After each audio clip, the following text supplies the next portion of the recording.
કરીએ અમદાવાદથી. અમદાવાદ મહાનગરપાલિકાના વિવિધ વિકાસ કાર્યોનું લોકાર્પણ અને ખાતમુહૂર્ત કેન્દ્રીય ગૃહમંત્રી અમિત શાહ દ્વારા ₹1003 કરોડના વિકાસ કામોનું લોકાર્પણ થયું અને 5 તળાવ પાસે કેન્દ્રીય ગૃહમંત્રી અમિત શાહ તેમની જાહેર સભાનું આયોજન અને મોન્ટી કાર્લો ઓક્સિજન પાર્કનું પણ લોકાર્પણ થયું. મકરવા ખાતે અદ્યતન બનેલા સ્વિમિંગ પુલનું પણ લોકાર્પણ તેમના હસ્તે કરવામાં આવ્યું.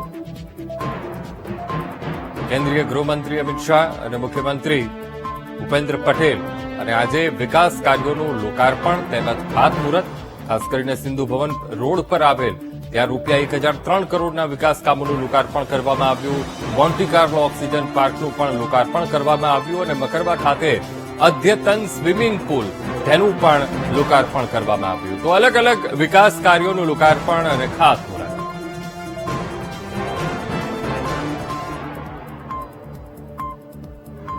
भारत माता की, भारत माता की। मंच पर उपस्थित गुजरात राज्यના લોકપ્રિય મુખ્યમંત્રી શ્રીમાન ભૂપેન્દ્રભાઈ પટેલ, ગુજરાત રાજ્ય સરકારમાં મંત્રી શ્રીમાન જગદીશ વિશ્વકર્માજી, ગુજરાતના આરોગ્ય મંત્રી श्रीमान ऋषिकेश भाई, मारा साथी सांसद नरहरी भाई, दिनेश भाई, हसमुख भाई, धारासभ्यश्रीओ श्री जितेन्द्र भाई, अमित भाई शाह, प्रतिभाबेन जैन मेयर, संगठनना प्रभारी रजनी भाई, श्री जतीन भाई, श्री थेन्नारसन, श्री देवांग दाणी, गौरांग प्रजापति, मंच पर उपस्थित सौ शहरना धारासभ्यश्रीओ અને આજના કાર્યક્રમમાં વેજલપુર વિધાનસભા અને સરખેજ વોર્ડમાંથી આવેલા સૌ પ્યારા ભાઈઓ બહેનોને મારા રામ રામ નમસ્કાર. સૌથી પહેલા હું મ્યુનિસિપલ કોર્પોરેશન અને ગુજરાત સરકાર બંનેનો હૃદયપૂર્વક હું આભાર માનવા માંગુ છું કે આજ અમદાવાદ શહેરમાં 1000 કરોડના કામો પૂરા કરી જનતા માટે ખુલ્લા મૂક્યા છે. આ 1000 કરોડના કામોમાં 730 કરોડના કામો ગાંધીનગર લોકસભામાં અને બાકીના કામો બીજી 2 લોકસભામાં કરાયા છે. હું છેલ્લા 5 વર્ષથી સંસદ સભ્ય તરીકે ચૂંટાયો. એક પણ વર્ષ એવું નથી જેમાં મ્યુનિસિપલ કોર્પોરેશન અને રાજ્ય સરકારે ગાંધીનગર મતક્ષેત્રમાં વર્ષના 5000 કરોડના વિકાસના કામો ના કર્યા. અને એના પરિણામે સમગ્ર દેશમાં અમદાવાદ શહેર અને ગાંધીનગર લોકસભા ક્ષેત્ર એ વિકાસના નયા રેકોર્ડો તોડી રહ્યું છે. મિત્રો, આજે ખૂબ લોક ઉપયોગી કામો ગાંધીનગર લોકસભામાં 21 પરિયોજનાઓના લોકાર્પણ, 4 ના ખાતમુહૂર્ત અને બાકીની 2 લોકસભામાં 18 પરિયોજનાના લોકાર્પણ અને 2 ના ખાતમુહૂર્ત કરવાનું કામ આજે અહીંયા પર થયું છે. અનેક પ્રકારના કામો સ્વચ્છતાને જોડતા, લોકોના આરોગ્યને જોડતા, બાળકોને રમત ગમતની અંદર એક ખૂબ સારું પ્લેટફોર્મ આપવાવાળા કેટલાય સંસ્થાનો અને પર્યાવરણની જાળવણી માટે ઓક્સિજન પાર્ક એના લોકાર્પણના કામો થયા છે. સંચાલિકા બહેને પહેલા બધાની વિસ્તૃત વાત તમારી સાથે કરી છે, એમાં હું નથી પડતો. પરંતુ આજે હું અમદાવાદ શહેરના નાગરિકોને એક વિનંતી કરવા આવ્યો છું. અમદાવાદ મ્યુનિસિપલ કોર્પોરેશને 100 દિવસમાં 30 લાખ વૃક્ષ આપણી આવનારી પેઢી માટે વાવવાનો સંકલ્પ કર્યો છે. અને આ અભિયાન સાથે હું ખૂબ નજીકથી જોડાયેલો છું.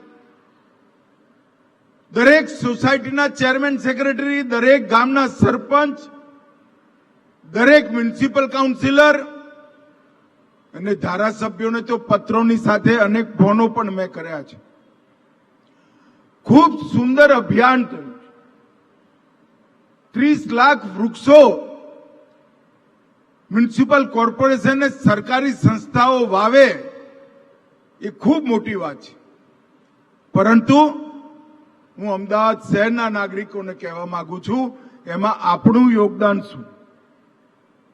આપણે આપણા પરિવારના સદસ્યો જેટલા વૃક્ષો આપણી સોસાયટીમાં, આપણી નજીકની પડતર જમીનમાં, આપણા બાળકની સ્કૂલમાં ક્યાંય ને ક્યાંય વાવી શકીએ.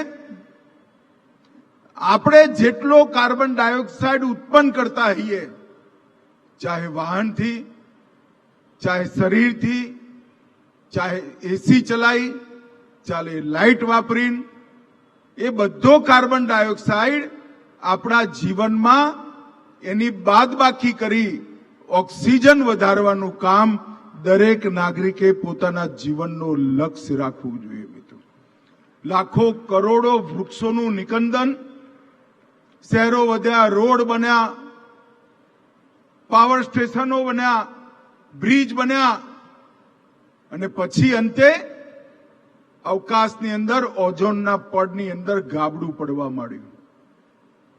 રોજ બરોજ ગરમી વધી, અચાનક વરસાદ, અચાનક દુકાળ, જલવાયુ પરિવર્તન અને ગ્લોબલ વોર્મિંગ એ બંને આજે પૃથ્વી અને માનવના અસ્તિત્વ માટે ગંભીર ખતરા છે. આપણા દેશના વડાપ્રધાન ને આપણા જ ગુજરાતના જ પનોતા પુત્ર નરેન્દ્રભાઈએ એક આહવાન દેશની જનતાનું કર્યું છે. એક પેડ માં કે નામ. પોતાની માં જો જીવિત હોય તો એને સાથે રાખી એક વૃક્ષારોપણ કરવું, અને દિવંગત હોય તો એનો ફોટો સાથે રાખી એક વૃક્ષનું વૃક્ષારોપણ કરવું. માતૃ ઋણથી મુક્ત થવાનો આનાથી મોટો કોઈ બીજો વિકલ્પ ના હોય, આનાથી મોટો બીજો કોઈ રસ્તો ના હોય. હું આજે ભલે ઓગસ્ટ મહિનો પતવા આવ્યો, છતાંય અમદાવાદ શહેરના દરેક નાગરિકોને હું હૃદયપૂર્વક અપીલ કરવા માંગુ છું કે મ્યુનિસિપલ કોર્પોરેશન કેટલાય ઓક્સિજન પાર્ક બનાવે, કેટલાય મિયાવાકી જંગલો બનાવે, કેટલાય વૃક્ષો વાવે. એ બધા એનો સરવાળો જો દરેક અમદાવાદી એક વૃક્ષ વાવે તો એના કરતા ડબલ થઈ જાય. આપણે સૌએ આપણી જવાબદારી સમજી એક રોપો વાવવાનું કામ જરૂર કરવું જોઈએ. આપણા માથાથી મોટો થાય ત્યાં સુધી એક બાળકની જેમ એની કાળજી પણ લેવી જોઈએ અને એ કામને આગળ પણ વધારવું જોઈએ. મિત્રો, સમગ્ર દેશમાં અનેક શહેરોએ અમદાવાદની જેમ સંકલ્પ લીધા. 50 લાખ વૃક્ષ, 30 લાખ વૃક્ષ, 60 લાખ વૃક્ષ, અને જોતામાં એક પેડ માં કે નામ એ નારો ના રહેતા એક જન અભિયાનની અંદર પરિવર્તિત થયું છે. અમદાવાદ શહેરના નાગરિકોને હું અપીલ કરું છું, આપણે પણ આની સાથે જોડાઈએ. ભાઈઓ બહેનો, નરેન્દ્રભાઈ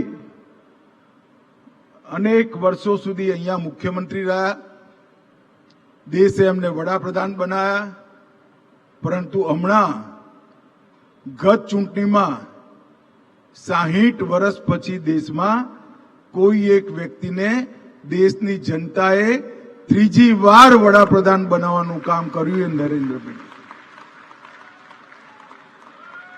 અને એમાં અમદાવાદની 3 સીટો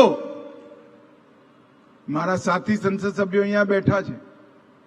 3 સીટો નરેન્દ્રભાઈની જોડીમાં નાખી ગુજરાતે 25 સીટો નાખી અને હું તો લોકસભાના સભ્ય તરીકે તમને બધાને પ્રણામ અને ધન્યવાદ કહેવા આવ્યો છું. ખૂબ મોટી લીડથી મને ભાજપના ઉમેદવાર તરીકે તમે જીતાડ્યો. આજે હું અને મારા સાથી કાર્યકર્તાઓ જે મંચ પર બેઠા છે એ સૌ અમદાવાદ શહેરના સૌ નગરજનોને સૌના વતી હું વિશ્વાસ આપવા માંગુ છું કે અમદાવાદનો વિકાસ,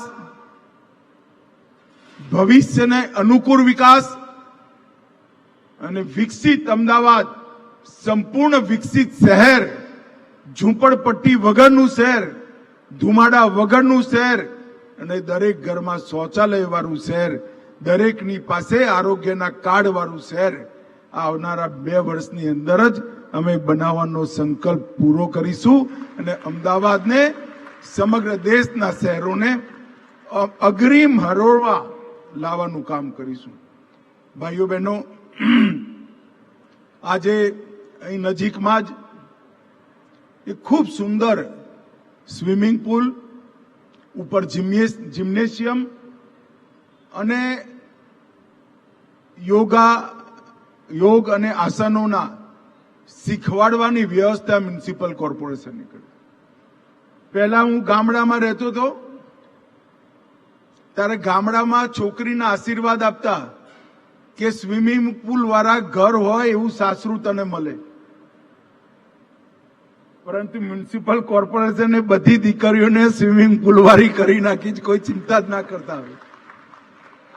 શહેરમાં અનેક સ્વિમિંગ પુલ બનાયા અને હું આજે જોઈને આવ્યો, નાના નાના બાળકો અને યુવાનો, દિવ્યાંગ યુવાનો પણ ફૂલ લેન્થ 5 લેન્થ મારી ત્યાં સુધી હું ઉભો રહ્યો, 5 લેન્થ મારી એમને આજે એ સ્વિમિંગ પુલનું ઉદ્ઘાટન કર્યું છે. મિત્રો, ખૂબ મોટી વાત છે. પોતાનું સ્વાસ્થ્ય જાળવવાની જાગૃતતા હોય, ઈચ્છા પણ હોય, આળસ પણ ના હોય, પણ વ્યવસ્થા ના હોય તો શું થાય? તમારે જિમ્નેશિયમ કરવું હોય તો સાર્વજનિક રૂપે નિઃશુલ્ક છે. બહુ નોમિનલ ફીમાં અહીંયા પર સ્વિમિંગની વ્યવસ્થા છે અને યોગ આસન એની પણ વ્યવસ્થા નિઃશુલ્ક કરવામાં આવી છે. જે તળાવ બનાયા, જે ઓક્સિજન પાર્ક બનાયા, એ બંનેમાં 450 મીટરની લેન્થના વોકિંગ રોડ પણ બનાવ્યા છે અને ખૂબ સુંદર વોકિંગ રોડ બનાવ્યા છે. કોઈ ટ્રેડમિલની જરૂર નહીં પડે. સવારે ઓક્સિજન લેતા લેતા 4 ચક્કર ચલાવો તો 4 કિલોમીટર ચાલવાનું તમારું પૂરું થઈ જશે. ભાઈ, આજે હું હૃદયપૂર્વક મેયરશ્રીનો અને એમની આખી ટીમનો, ગુજરાતના મુખ્યમંત્રી ભૂપેન્દ્રભાઈનો હૃદયપૂર્વક આભાર માનું છું કે અમદાવાદના નાગરિકો માટે આ ખૂબ સુંદર સુવિધા ઊભી કરી. એ મારા મતક્ષેત્ર અને બંને મારા સાથી સંસદોના મતક્ષેત્રની અંદર અનેકવિધ ઉપયોગી થશે. ફરી એકવાર આ ચૂંટણીમાં 3 સીટો જીતાડવા માટે અમદાવાદીઓનો ખૂબ ખૂબ ધન્યવાદ અને આભાર. પર્યાવરણ સંતુલન માટે વૃક્ષોના જતન અને શહેરના સર્વાંગી વિકાસ માટેની આપની અનન્ય પ્રેરણા અને માર્ગદર્શન માટે ખૂબ ખૂબ આભાર માનનીય કેન્દ્રીય ગૃહ અને સહકાર મંત્રી શ્રી આપનો. અને હવે અનુરોધ કરીશું ચેરમેન શ્રી દેવાંગભાઈ દાણીને આભાર અભિવ્યક્તિ માટે.